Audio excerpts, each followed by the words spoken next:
Hello and welcome back to naughty threads. ಇವತ್ತಿನ design ಸಖತ್ unique and different ಆಗಿದೆ. ಇದು ಐ ಥಿಂಕ್ ಯಾವತ್ತೂ ನಾನು ಯೂಟ್ಯೂಬಲ್ಲಿ ಶೇರ್ ಮಾಡಿದ್ದೇ ಇಲ್ಲ. ಫಸ್ಟ್ ಟೈಮ್ ಡೈರೆಕ್ಟಾಗಿ ಸಾರಿಗೆ ಟ್ರೈ ಮಾಡ್ತಾ ಇರೋದು. ಸೊ ಇದಕ್ಕೆ ನಾನು ಯೂಸ್ ಮಾಡ್ತಾ ಇರೋವಂಥದ್ದು needle number 10 0.75 mm and green colour thread. ಪಲ್ಲು ಗ್ರೀನಲ್ಲೇ ಇದೆ, ಬಟ್ ಕುಚ್ಚು ಕೂಡ ನಾನು ಗ್ರೀನಲ್ಲೇ ಹಾಕ್ತಾ ಇದ್ದೀನಿ because as per the client requirement. ಅವ್ರಿಗೆ ಕಂಪ್ಲೀಟ್ ವರ್ಕ್ ಗ್ರೀನಲ್ಲೇ ಬೇಕಾಗಿತ್ತು. ಸೊ ಹಾಗಾಗಿ 5ರಿಂದ 6 ಎಳೆ ದಾರನ ನೀವು ಈ ಡಿಸೈನ್ ಮಾಡೋದಕ್ಕೆ ಯೂಸ್ ಮಾಡ್ಕೋಬೋದು. ಸೀರೆಗೆ ಪಿಕೋ ಮಾಡಿರಲೇಬೇಕು. ಆ್ಯಂಡ್ ಸೀರೆದು ರೈಟ್ ಸೈಡ್ ನಮ್ಮ ಕಡೆಗೆ ಇಟ್ಕೊಂಡು ಈ ರೀತಿ ಫಸ್ಟು ಗಂಟನ್ನು ಫಿಕ್ಸ್ ಮಾಡಬೇಕು. ಸೊ ಈ ಡಿಸೈನ್ ಮಾಡೋದಕ್ಕೆ ಫಸ್ಟು ನಾವು ಬೇಸ್ ಲೈನ್ ಹಾಕೋಬೇಕಾಗತ್ತೆ. ಸೊ ಈ ರೀತಿ ಗಂಟು ಫಿಕ್ಸ್ ಮಾಡಿದ್ಮೇಲೆ 2 ಚೈನು ನೀಟಾಗಿ ಅದು ಎಲ್ಲಿಗೆ ರೀಚ್ ಆಗುತ್ತೋ ನೋಡಿಕೊಂಡು ಆ ಪಾಯಿಂಟಲ್ಲಿ ಒಂದು ಸಿಂಗಲ್ ಕ್ರೋಶೆನ ಹಾಕೋಬೇಕು. So base line is very simple, 2 chain base line. Chains ಹಾಕುವಾಗ್ಲೂ ಅಷ್ಟೇ ತುಂಬ ದೊಡ್ಡದಾಗಿ ಹಾಕೋದು ಬೇಡ. ಪುಟ್ಟದಾಗಿ ಚೈನ್ಸ್ ಹಾಕಿದ್ರೆ ಪಲ್ಲು ರಿಂಕಲ್ ಆಗಲ್ಲ ಆ್ಯಂಡ್ ಫಿನಿಶಿಂಗ್ ಕೂಡ ತುಂಬಾ ಚೆನ್ನಾಗಿ ಬರುತ್ತೆ. ಸೊ ಈ ರೀತಿ ಬೇಸ್ ಲೈನ್ ಹಾಕುವಾಗ ನೀವು ಎಲ್ಲಿ ಸಿಂಗಲ್ ಕ್ರೋಶೆ ಮಾಡ್ತೀರಾ ಅನ್ನೋದು ತುಂಬಾ ಇಂಪಾರ್ಟೆಂಟ್ ಆಗುತ್ತೆ. ಇನ್ ಕೇಸ್ ಎಲ್ಲಿ ಮಾಡಬೇಕೋ ಅಲ್ಲಿ ಮಾಡೋದನ್ನ ಬಿಟ್ಬಿಟ್ಟು ಇನ್ನೊಂದು ಸ್ವಲ್ಪ ಮುಂದಕ್ಕೆ ಏನಾದರೂ ನೀವು ಮುಂದೆ ಏನಾದರೂ ಸಿಂಗಲ್ ಕ್ರೋಶೆ ಹಾಕಿದಾಗ ಪಲ್ಲು ಫುಲ್ಲು ರಿಂಕಲ್ ಆಗುತ್ತೆ, ಅದೊಂದು. ಆ್ಯಂಡ್ ಟೆನ್ಷನ್ ಕೂಡ ಅಷ್ಟೇ, ನೀವು ಸ್ವಲ್ಪ ಸಿಂಗಲ್ ಕ್ರೋಶೆ ಹಾಕುವಾಗ ಟೆನ್ಷನ್ನ ಲೂಸ್ ಆಗಿಬಿಟ್ಟು ಹಾಕಬೇಕು, ಇಲ್ಲ ಅಂದರೆ ಅದು ಕೂಡ ರಿಂಕಲ್ ಮಾಡುತ್ತೆ. ಸೊ ನೋಡಿ, ನಿಮಗೆ ಸೀರೆಯಲ್ಲಿ ಜಾಸ್ತಿ ಕಲರ್ಸ್ ಇದ್ದಾಗ ನಿಮಗೆ ಕಾಂಟ್ರಾಸ್ಟ್ ಕಲರ್ನ ಕೂಡ ಯೂಸ್ ಮಾಡ್ಕೋಬೋದು. ಬಟ್ ಇಲ್ಲಿ ನಾನು ಕಂಪ್ಲೀಟ್ ಡಿಸೈನ್ನ ಸಿಂಗಲ್ ಕಲರಲ್ಲೇ ಹಾಕ್ತಾ ಇದ್ದೀನಿ. ಸೊ ಬೇಸ್ ಲೈನ್ ಹಾಕಿದಾದ್ಮೇಲೆ ಸೆಕೆಂಡ್ ಸ್ಟೆಪ್ಗೂ ಕೂಡ ನಾನು ಇದೇ ಥ್ರೆಡ್ ಆರ್ ಇದೇ ಕಲರ್ ಥ್ರೆಡ್ನ ಕಂಟಿನ್ಯೂ ಮಾಡ್ತೀನಿ. ಸೊ ಇದೇ ರೀತಿ ಬೇಸ್ ಲೈನ್ ಒಂದು ಎಂಡಿಂದ ಇನ್ನೊಂದು ಎಂಡ್ವರೆಗೂ ಹಾಕೊಂಡು ಹೋಗಬೇಕು. ಇಲ್ಲಿ ನೋಡಿ, ಇವಾಗ ಬೇಸ್ ಹಾಕಿದ್ದು ಕಂಪ್ಲೀಟ್ ಆಗಿದೆ. ಥ್ರೆಡ್ನ ನಾನು ಕಟ್ ಮಾಡ್ಕೊಂಡಿದ್ದೀನಿ. ಕಟ್ ಮಾಡಿಕೊಂಡು ತಿರ್ಗಾ ನಾನು ಎಲ್ಲಿಂದ ಸ್ಟಾರ್ಟ್ ಮಾಡಿದೆ ಅದೇ ಪಾಯಿಂಟಿಂದಾನೇ ಸ್ಟಾರ್ಟ್ ಮಾಡ್ತಾ ಇರೋವಂಥದ್ದು. ಸೊ ಇದಕ್ಕೆ ನಾನು ಒಂದಷ್ಟು ಬೀಡ್ಸ್ನ ಪೋಣಿಸ್ಕೊಂಡಿದ್ದೀನಿ. ಇದು ಬಂದು ನೀವು 2 mm size or 1 mm size ಬೀಡ್ಸ್ನ ಯೂಸ್ ಮಾಡ್ಕೋಬೋದು. ಯಾವ ಬೀಡ್ಸ್ ಬೇಕೋ ಆ ಬೀಡ್ಸ್ನ ಯೂಸ್ ಮಾಡ್ಕೋಬೋದು. ಸೊ ಫಸ್ಟು ಸೀರೆಗೆ ಗಂಟನ್ನು ಫಿಕ್ಸ್ ಮಾಡಿಕೊಂಡು ಆ ಫಸ್ಟ್ ಚೈನ್ ಬ್ಲಾಕ್ ಇರುತ್ತಲ್ವಾ, ಆ ಬ್ಲಾಕಲ್ಲಿ ಒಂದೇ ಒಂದು ಸಿಂಗಲ್ ಕ್ರೋಶೆನ ಹಾಕ್ಕೊಳ್ಳಿ. ಸಿಂಗಲ್ ಕ್ರೋಶೆ ಹಾಕಿದಾದ್ಮೇಲೆ ನೋಡಿ, ಈ ರೀತಿ 2 ಬೀಡ್ಸ್ನ ಮುಂದಕ್ಕೆ ಪುಷ್ ಮಾಡಿಕೊಂಡು ಒಂದು ಹಾಫ್ ಡಬಲ್ ಕ್ರೋಶೆ ಸ್ಟಿಚ್ನ ಹಾಕಬೇಕು ಅದೇ 2 ಚೈನ್ ಬ್ಲಾಕಲ್ಲಿ. ಸೊ ಈ ಸ್ಟೆಪ್ ಮಾಡುವಾಗ ಸೀರೆದು ರೈಟ್ ಸೈಡ್ ನಮ್ಮ ಕಡೆಗೆ ಇರಲೇಬೇಕು. ಇದಾದಮೇಲೆ ಒಂದು 7 ಚೈನ್ಸ್ ಹಾಕಬೇಕು, 6 to 7 ಚೈನ್ಸ್. ಆ್ಯಂಡ್ ಈ ಚೈನ್ಸ್ ತುಂಬ ಪುಟ್ಟದಾಗೆ ಹಾಕಬೇಕು. ನೀವು ಚೈನ್ಸ್ ದೊಡ್ಡದಾಗಿ ಹಾಕಿದ್ರೆ ಅದು ಸ್ಟಿಫ್ ಆಗಿ ನಿಂತ್ಕೊಳ್ಳಲ್ಲ. ಸೊ ವೆರಿ ಸ್ಮಾಲ್ ಚೈನ್ಸ್ನ ನೀವು ಇದಕ್ಕೆ ಈ ಡಿಸೈನ್ಗೆ ಹಾಕಬೇಕಾಗತ್ತೆ. ಸೊ ಈ ರೀತಿ ಪ್ರತಿ ಸತಿನೂ ನಾವು ಬೀಡ್ಸ್ನ ಪುಷ್ ಮಾಡಿಕೊಂಡು ವರ್ಕ್ ಮಾಡಬೇಕಾಗಿರೋವಂಥದ್ದು. ಸೊ ಇವಾಗ ನಾನು ಇಲ್ಲಿ ನೋಡಿ 5 ಬೀಡ್ಸ್ನ ಪುಷ್ ಮಾಡ್ಕೋತಾ ಇದ್ದೀನಿ. ಈ ರೀತಿ ಅದನ್ನು ಸರ್ಕಲ್ ಥರ ಹಿಡ್ಕೊಂಡು ಅದಕ್ಕೆ ಒಂದು ಚೈನ್ ಹಾಕಿ ಲಾಕ್ ಮಾಡಬೇಕು. ಚೈನ್ ಹಾಕಿ ಲಾಕ್ ಮಾಡಿದಾಗ ಏನಾಗುತ್ತೆ, ಅದು ಒಂದು ರೌಂಡ್ ಥರ ಫಾರ್ಮ್ ಆಗುತ್ತೆ. ಇದಾದಮೇಲೆ ಮತ್ತೆ 6 ಬೀಡ್ಸ್ನ ಪುಷ್ ಮಾಡ್ಕೊಳ್ಳಿ. ಕೌಂಟ್ ಮಾಡಿಕೊಂಡು ನೋಡಿ, 3 6 ಬೀಡ್ಸ್.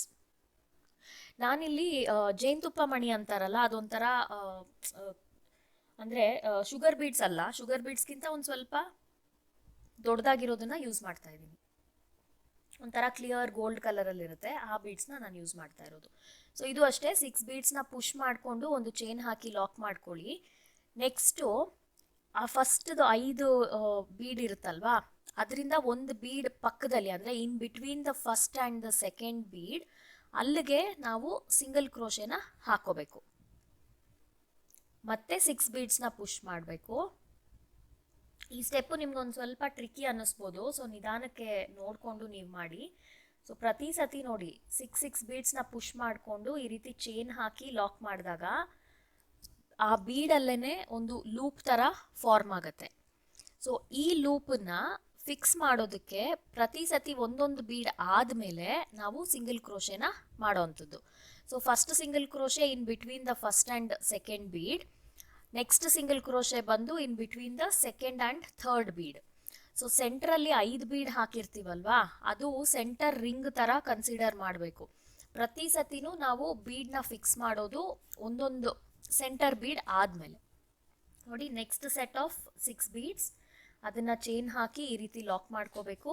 ಅದಾದಮೇಲೆ ಮತ್ತೆ in between the third and the fourth bead ಆ ದಾರ ಇರುತ್ತೆ ಅಲ್ವಾ, ಆ ಗ್ಯಾಪಲ್ಲೇ ನೀವು ಸಿಂಗಲ್ ಕ್ರೋಶೆನ ಹಾಕುವಂಥದ್ದು.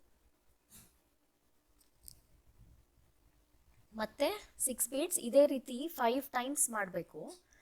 ನಾವು ಫಸ್ಟಲ್ಲಿ 5 ಬೀಡ್ಸ್ ಹಾಕಿದ್ದೀವಲ್ವಾ, ಸೊ 5 ಬೀಡ್ಸ್ಗೆ 5 ಲೂಪ್ಸ್ ಆಫ್ ಬೀಡ್ಸ್ ಆ್ಯಡ್ ಮಾಡ್ತಾ ಇದ್ದೀವಿ. ನೆಕ್ಸ್ಟ್ ನೋಡಿ ಮತ್ತೆ 6 ಬೀಡ್ಸ್ನ ಪುಷ್ ಮಾಡಿಕೊಂಡು ಒಂದು ಚೈನ್ ಹಾಕಿ ಲಾಕ್ ಮಾಡ್ಕೊಳ್ಳಿ.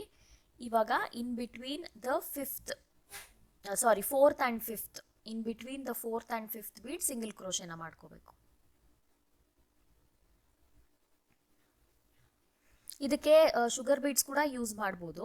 ನಾವು ಹೇಗೂ ದಾರದಲ್ಲಿ ಪೋಣಿಸೋದ್ರಿಂದ ಈ ನೀಡ್ಲ್ ನಂಬರ್ 10ನಲ್ಲಿ ಹೋಗೋವಂಥ ಬೀಡ್ಸೇ ಬೇಕು ಅಂತ ಏನಿಲ್ಲ. ಸೊ ಇದಕ್ಕೆ ಇನ್ನೂ ಚಿಕ್ಕದಾಗಿರೋಂತಹ ಶುಗರ್ ಬೀಡ್ಸ್ನ ಕೂಡ ಯೂಸ್ ಮಾಡ್ಬೋದು. ನಾನು ಇಲ್ಲಿ ಕ್ಲೈಂಟ್ ರಿಕ್ವೈರ್ಮೆಂಟ್ ಈ ಬೀಡ್ಸ್ನೇ ಯೂಸ್ ಮಾಡಿ ಅಂತ ಹೇಳಿದ್ದಕ್ಕೆ ನಾನು ಈ ಬೀಡ್ಸ್ನ ಯೂಸ್ ಮಾಡ್ಕೊಂಡಿರೋದು. ನೋಡಿ ಲಾಸ್ಟ್ ಸೆಟ್ ಆಫ್ 6 ಬೀಡ್ಸ್ ಆದಮೇಲೆ ಇವಾಗ ಇಲ್ಲಿ 5th ಬೀಡ್ ಏನಿರುತ್ತಲ್ಲ, ಆ 5th ಬೀಡ್ ಪಕ್ಕದಲ್ಲಿ ಒಂದು ಸಿಂಗಲ್ ಕ್ರೋಶೆ ಹಾಕಬೇಕು.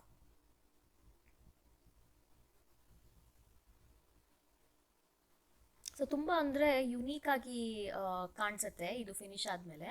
ಅದಾದಮೇಲೆ ಮತ್ತೆ 7 ಚೈನ್ಸ್ ಕಂಟಿನ್ಯೂ ಮಾಡಿ. ಚೈನ್ಸ್ ಹಾಕುವಾಗ ನಾನು ಮತ್ತೆ ಈ ಪಾಯಿಂಟ್ನ ರಿಪೀಟ್ ಮಾಡ್ತಾ ಇದ್ದೀನಿ, ತುಂಬ ಚಿಕ್ಕ ಚೈನ್ಸ್ ಹಾಕಬೇಕು. ದೊಡ್ಡ ಚೈನ್ಸ್ ಹಾಕಿದ್ರೆ ಅದು ಸ್ಟಿಫ್ ಆಗಿರಲ್ಲ, ಲೂಸ್ ಆಗಿ ಕಾಣಿಸುತ್ತೆ. ಸೊ ಸ್ಟಿಫ್ ಆಗಿ ನಮಗೆ ಈ ಡಿಸೈನ್ ನಿಂತ್ಕೋಬೇಕು ಅಂದರೆ ನೋಡಿ 7 ಚೈನ್ಸ್ ಹಾಕಬೇಕು ಆ್ಯಂಡ್ ಸ್ಮಾಲ್ ಚೈನ್ಸೇ ಹಾಕಲೇಬೇಕು. ಈ ಥರ ಕಾಣಿಸುತ್ತೆ. ಸೊ ಇವಾಗ ಅದು ಎಲ್ಲಿಗೆ ರೀಚ್ ಆಗುತ್ತೋ ನೋಡ್ಕೊಳ್ಳಿ.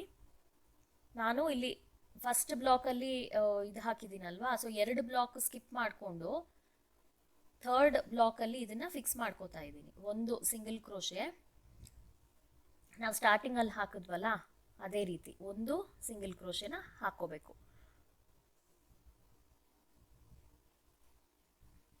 ಎರಡು ಬ್ಲಾಕನ್ನ ಸ್ಕಿಪ್ ಮಾಡಿಬಿಟ್ಟು 3ನೇ ಬ್ಲಾಕಲ್ಲಿ ಸಿಂಗಲ್ ಕ್ರೋಶೆ ಹಾಕ್ತಾ ಇರೋವಂಥದ್ದು. ಇದಾದಮೇಲೆ ಮತ್ತೆ 2 ಬೀಡ್ಸ್ನ ಸ್ಲೈಡ್ ಮಾಡ್ಕೋಬೇಕು.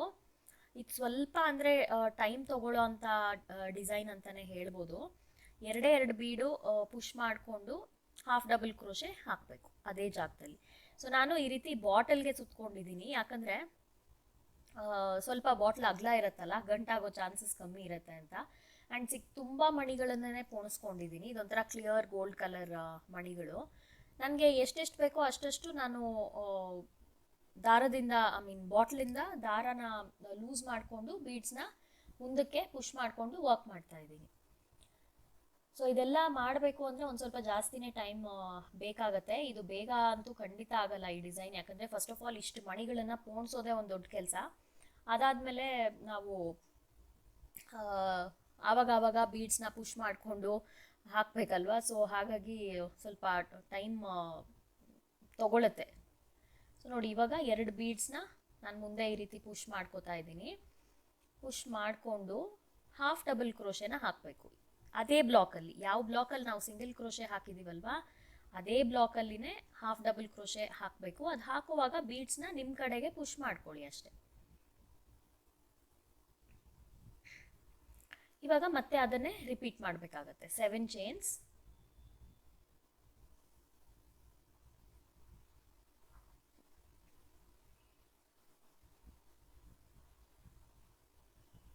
ಪುಟ್ಟದಾಗಿ ಹಾಕೊಳ್ಳಿ. 3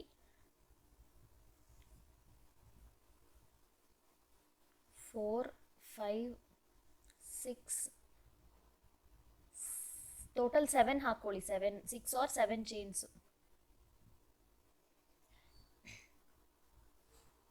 ಇವಾಗ ನೆಕ್ಸ್ಟು 5 ಬೀಡ್ಸು. ಈ 5 ಬೀಡ್ಸು ಸೆಂಟರ್ಗೆ ಬರೋವಂಥ ಬೀಡ್ಸು. ಸೊ ಹಾಗಾಗಿ 5 ಹಾಕ್ತಾ ಇರೋದು. ಇದು ಆದಮೇಲೆ 6 ಬೀಡ್ಸು.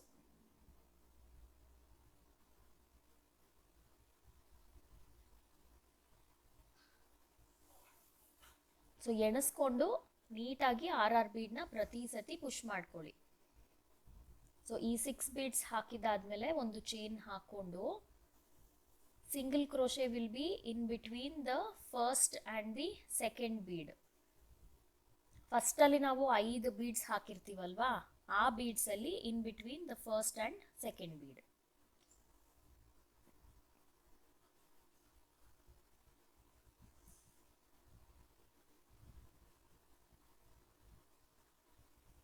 ಸೊ ಇದೇ ರೀತಿ ಪ್ರತಿ ಸತಿ ಆರ್ ಬೀಡ್ಸ್ನ ಪುಷ್ ಮಾಡಿಕೊಂಡು 5 ಟೈಮ್ಸು, ಅಂದರೆ 5 ಪೆಟಲ್ಸ್ ಲೆಕ್ಕ, ಅದು 5 ಪೆಟಲ್ಸ್ನ ಕಂಪ್ಲೀಟ್ ಮಾಡಬೇಕು. ಇದು ಒಂಥರ ರಿಪಿಟೇಟಿವ್ ಪ್ರಾಸೆಸ್ ಅಂತಾನೆ ಹೇಳ್ಬೋದು. ಬಟ್ ಇದು ಸ್ವಲ್ಪ ಅಂದರೆ ನಿಮಗೆ ಇಂಟರ್ಮೀಡಿಯೇಟ್ ಲೆವೆಲ್ ಅಂತಾನೆ ಹೇಳ್ಬೋದು. ಬಿಗಿನರ್ಸ್ಗೆ ಡೈರೆಕ್ಟಾಗಿ ನೀವು ಜಸ್ಟ್ ಕ್ರೋಶೆ ಕಲ್ತಿದ್ರೆ ಒಂದು ಸ್ವಲ್ಪ ಕಷ್ಟ ಅನ್ನಿಸ್ಬೋದು, ಈ ರೀತಿ ಡಿಸೈನ್ ಹಾಕೋದಕ್ಕೆ ಟ್ರಿಕ್ಕಿ ಅನ್ನಿಸ್ಬೋದು. ಬಟ್ ಟ್ರೈ ಮಾಡಿ, ತಪ್ಪೇನಿಲ್ಲ. ಒಂದು ವೇಸ್ಟ್ ಕ್ಲಾತಲ್ಲಿ ಅವ್ರ ಹಳೆ ಸೀರೆಗೆ ನೀವು ಟ್ರೈ ಮಾಡಿ. ಆ್ಯಂಡ್ ಇದಕ್ಕೆ ಐ ಥಿಂಕ್ ಕಟ್ದಾನ ಯೂಸ್ ಮಾಡಿದ್ರೂ ಚೆನ್ನಾಗಿರುತ್ತೆ. ಈ ಪರ್ಟಿಕ್ಯುಲರ್ ಡಿಸೈನ್ಗೆ sugar beads, 0 mm beads, 1 mm beads, 2 mm beads or ಕಟ್ದಾನ ಇದೆಲ್ಲಾನು ನೀವು ಟ್ರೈ ಮಾಡಿ, ಅಂದರೆ ಯೂಸ್ ಮಾಡ್ಕೋಬೋದು. ತುಂಬ ದೊಡ್ಡ ಬೀಡ್ಸ್ ಹಾಕಿದ್ರೆ ಅಷ್ಟು ಲುಕ್ ಬರಲ್ಲ. ಮ್ಯಾಕ್ಸಿಮಮ್ ಒಂದು 2 mm ಸೈಜ್ ಬೀಡ್ಸ್ ಯೂಸ್ ಮಾಡಿದ್ರೆ ಸಾಕು. ಇದಕ್ಕೆ ತುಂಬ ದೊಡ್ಡ ಬೀಡ್ಸ್ ಹಾಕ್ಬಿಟ್ರೆ ಅದು ಶೇಪ್ ಒಂಥರ ಚೇಂಜ್ ಆಗಿಬಿಡುತ್ತೆ. ಸೊ ಹಾಗಾಗಿ up to 2 mm size beads is fine. So ಇವಾಗ 3 ಸರ್ತಿ ಹಾಕಿದ್ದಾಗಿದೆ. ಇದೇ ರೀತಿ ಇನ್ನೂ 2 ಟೈಮ್ಸ್ ಹಾಕಿದ್ರೆ 5 ಪೆಟಲ್ಸ್ ಆರ್ 5 ರಿಂಗ್ಸ್ ಕ್ರಿಯೇಟ್ ಆಗುತ್ತೆ. ಸೊ ಈ ನನ್ನ ಹೊಸ ಡಿಸೈನ್ಸ್ ನಿಮಗೆಲ್ಲ ಹೇಗೆ ಅನ್ನಿಸ್ತಿದೆ ಅಂತ ಪ್ಲೀಸ್ ಕಾಮೆಂಟ್ ಮಾಡಿ ತಿಳಿಸಿ. ಆ್ಯಂಡ್ ವಿಡಿಯೋಸ್ ಲೈಕ್ ಆದಲ್ಲಿ ಲೈಕ್ ಬಟನ್ ಹೊತ್ತೋದನ್ನು ಮರಿಬೇಡಿ. ಆ್ಯಂಡ್ ಎಲ್ಲ ವಿಡಿಯೋಸ್ನು ನಿಮ್ಮ ಫ್ರೆಂಡ್ಸೊಂದಿಗೆ ಶೇರ್ ಮಾಡಿ. ನೀವು ಯಾರ್ಯಾರು ಕ್ರೋಶೆ ಹಾಕ್ತಾ ಇದ್ದೀರಾ ಅವರು ಎಲ್ಲರೂ ಕಾಮೆಂಟ್ ಮಾಡಿ. ಯಾಕಂದರೆ ಈ ಒಂದು ಕೆಲಸ ಮಾಡೋದಕ್ಕೆ ತುಂಬಾ ಪೇಷನ್ಸ್ ಬೇಕು. ಒಬ್ಬೊಬ್ಬರು ಅಂದರೆ ಬ್ಯಾಕ್ ಪೇಯ್ನ್ ಬರುತ್ತೆ, ನಮಗೆ ರಿಸ್ಟ್ ಪೇಯ್ನ್ ಬರುತ್ತೆ ಅಂತ ಎಲ್ಲ ಹೇಳ್ತಾ ಇರ್ತಾರೆ. ಈ ಥರ ಕೆಲಸ ಮಾಡುವಾಗ ಅದೆಲ್ಲ ತುಂಬಾ ಕಾಮನ್. ಬಟ್ ನಾನು ಈ ಪಾಯಿಂಟನ್ನು ಈ ವಿಡಿಯೋಲಿ ಏನಕ್ಕೆ ಇನ್ಕ್ಲೂಡ್ ಮಾಡ್ತಾ ಇದ್ದೀನಿ ಅಂದರೆ, ಇದೆಲ್ಲ ಆಗ್ತಾ ಇದೆ ಅಂತ ಒಂದಷ್ಟು ಜನ ಬಿಟ್ಟೇ ಬಿಡ್ತಾರೆ ಮಾಡೋದನ್ನು. ಇನ್ಸ್ಟೆಡ್ ನಿಮಗೆ ಸ್ವಲ್ಪ ಮಾಡಿ ಬ್ರೇಕ್ಸ್ ತಗೊಂಡು ಮಾಡಿ, ಗೊತ್ತಿರೋ ಕಲೆನ ಕಂಪ್ಲೀಟಾಗಿ ಬಿಟ್ಬಿಡಬೇಡಿ. ಸೊ ಅದೇ ಒಂದು ನಾನು ಹೇಳಬೇಕು ಅಂತ ಅಂದ್ಕೊಂಡಿರೋದು. ಸೊ ಆವಾಗ ಇವಾಗ ನೀವು ಒಂದು ಸೀರೆ ಮಾಡೋದಕ್ಕೆ ಕೂತ್ಕೊಂಡಿದ್ದೀರಾ ಅಂದರೆ every 20 minutes R every 30 minutes ಒಂದು ಸ್ವಲ್ಪ ಎದ್ದು ಓಡಾಡಿ, ರಿಸ್ಟ್ ಎಕ್ಸಸೈಸಸ್ ಮಾಡ್ಕೊಳ್ಳಿ. ಆವಾಗ ಅಷ್ಟೊಂದು ಸ್ಟ್ರೇನ್ ಅನಿಸಲ್ಲ. ಇಲ್ಲ ಈ ಥರ ಕ್ರೋಶೆ ಅವ್ರ ಆರಿ ವರ್ಕ್ ಮಾಡಬೇಕು ಅಂದರೆ back pain, wrist pain, neck pain ಇದೆಲ್ಲ ಬರೋದು ಕಾಮನ್ನೇ. ಇದಂತ ಮಾತ್ರ ಅಲ್ಲ, ನಾವು ಲ್ಯಾಪ್ಟಾಪಲ್ಲಿ ಕುತ್ಕೊಂಡು ಕೆಲಸ ಮಾಡಿದ್ರೂ ಇದೆಲ್ಲ ನಮಗೆ ಬಂದೇ ಬರುತ್ತಲ್ವಾ. ಹಾಗಂತ ಹೇಳಿ ನಾವು ಕೆಲಸ ಬಿಟ್ಬಿಡಲ್ಲ.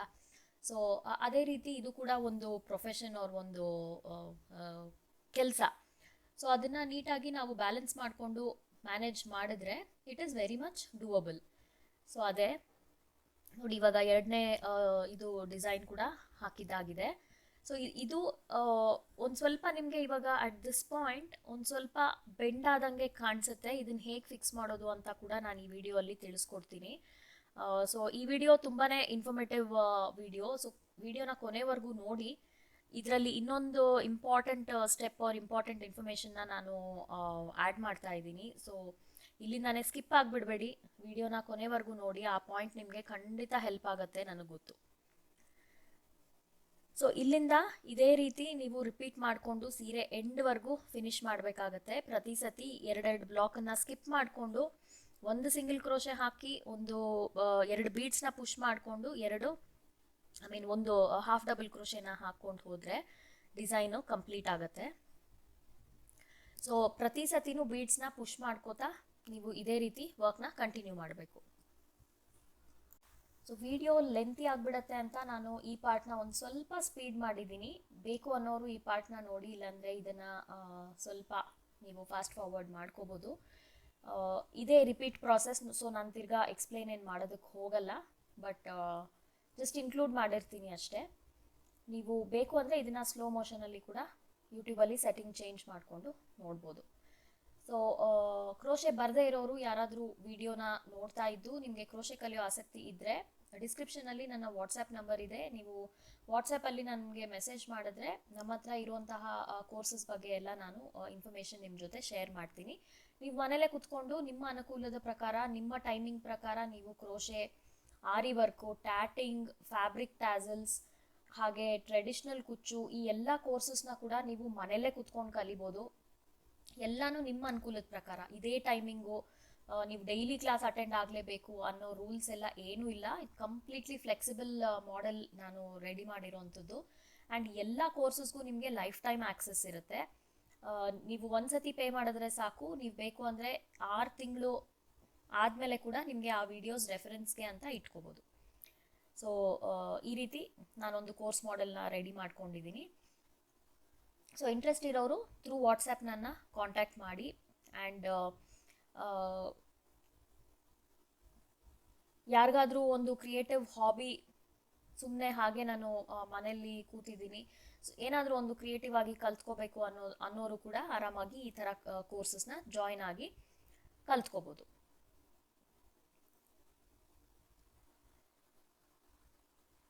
ಸೊ ವೆಬ್ಸೈಟ್ ಲಿಂಕ್ ಮತ್ತು ನಾನು ಕಾಮೆಂಟ್ಸಲ್ಲಿ ಪಿನ್ ಮಾಡಿರ್ತೀನಿ. ಸೊ ಪಿನ್ಡ್ ಕಾಮೆಂಟ್ಸ್ ಚೆಕ್ ಮಾಡಿ. ಆ್ಯಂಡ್ ನೋಡಿ ಇವಾಗ ಈ ರೀತಿ ಇಷ್ಟು ಪ್ರೋಗ್ರೆಸ್ ಆಗಿದೆ.